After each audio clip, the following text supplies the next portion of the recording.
and they will stick around, says Dr. Flores. I have a patient who's 100 years old, and he still has 28 healthy teeth. Okay, you're gonna put some yeast in it, and let's see what happens. Hopefully it works. Hopefully it works. It works! Let's shake it up. What's happening? In blended preschool, all their materials are individualized. The students are able to move around the room and enjoy each center on their own. They're able to identify their name on the bin, play with those toys. Once they're done, it either goes back on the shelf or it goes onto a counter to be sanitized for the next group of children to use.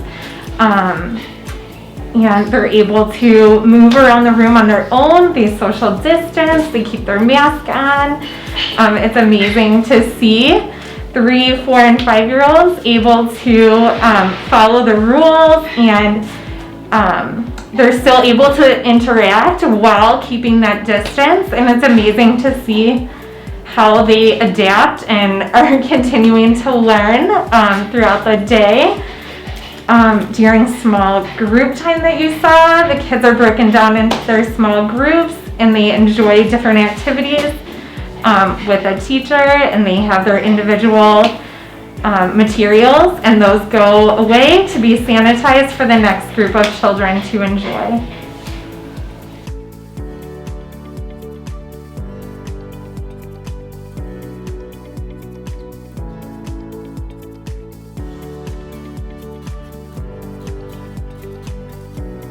We need to be spatially distanced. We will use part of the hallway. We will use part of here. Remind me, how do we stay spatially distanced here at Gemini? Wingspan. Wingspan. Can somebody remind me of some of the group norms that we have? What types of things should we be doing to participate alone? Focus. Yes, keep focused on your text. Nicole. Everybody says something. Yes, everybody should say at least 3 things. How about when we read, what do we do?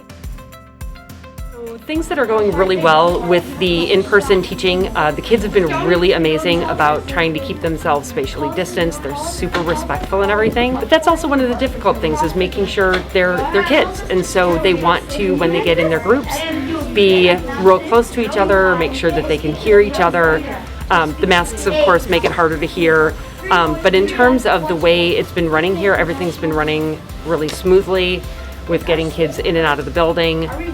Teaching has been great. What I like about the in-person teaching is they have the option of using Classroom for their work, or I put things in their bins that they can work on. So that's been working really, really well.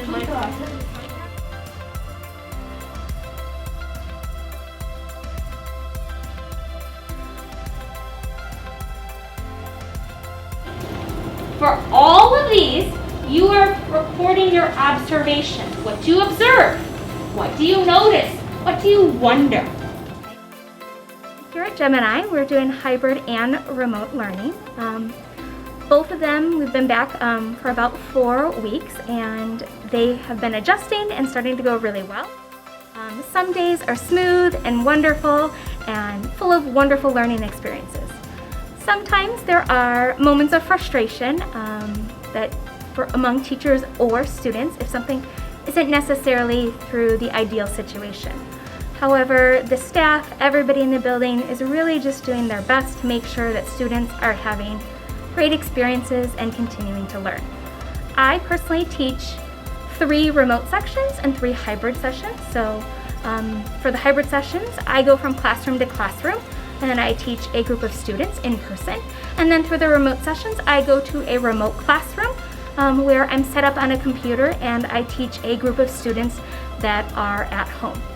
Whether students are hybrid or remote, we're really utilizing the technology that we have learned this year, and they're receiving the same lessons, the same content, and often through similar formats.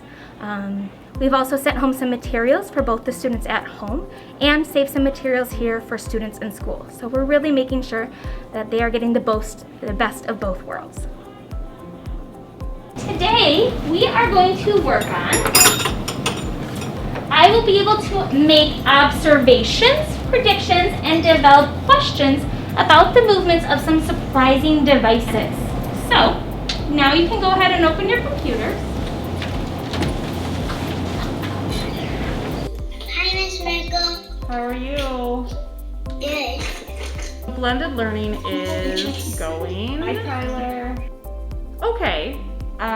With preschool, we've gone from in the classroom doing 30 minutes a week max to seeing our kids online just in large group for that amount of time. So it's been a shift philosophically for us into how to see all of our kids online and make learning intentional and relevant and exciting, and finding that balance of activities that they can do offline as well. There have been a lot of really, really exciting moments though. The kids are really independent in using their Chromebooks. They know how to mute and unmute themselves, and they're all learning how to hang up, and now they're learning how to use the raise the hand button. And they're really patient when technology doesn't work for us. And that really has been helpful because we've heard from parents that then kids are more patient at home when their technology doesn't work. So it's going. It's not the best way to do preschool, but it's a fun new way to do preschool. We get to connect with parents every day.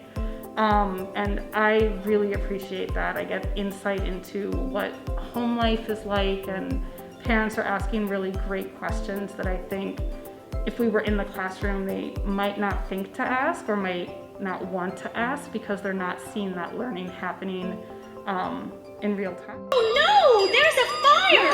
Hurry, hurry! Get ready! Hurry, hurry, drive the fire truck. Hurry, hurry, drive the fire truck. Hurry, hurry, drive the fire truck. Ding, ding, ding, ding, ding. Let's see what we're gonna do next. Corner! Oh, get ready to turn. Oh! So, if you could make sure you are looking at what historical circumstances led to the rise of classical civilizations in India, that would be great. Right, let's get those groups going. And if you guys could take turns reading this together once you're in there, that would be, I think, the best way to go. And if I could get a leader to please make sure that you present your screen so everyone can follow along, that would be great as well. Then here, we don't get why it developed it. I think it's because of the population and the cities, but I'm not 100% sure. I think it's like in the second sentence of the second paragraph, it says it developed along the Indus River on the Indus Gangetic Plain, and I think it's that. Yeah, so well, let's just think this through. You know, we've talked about before. Overall, you know, it's hybrid's going great. Kids are doing a wonderful job following directions. You know, at first we were all a little shy, I think, about it, but now it feels like old hat.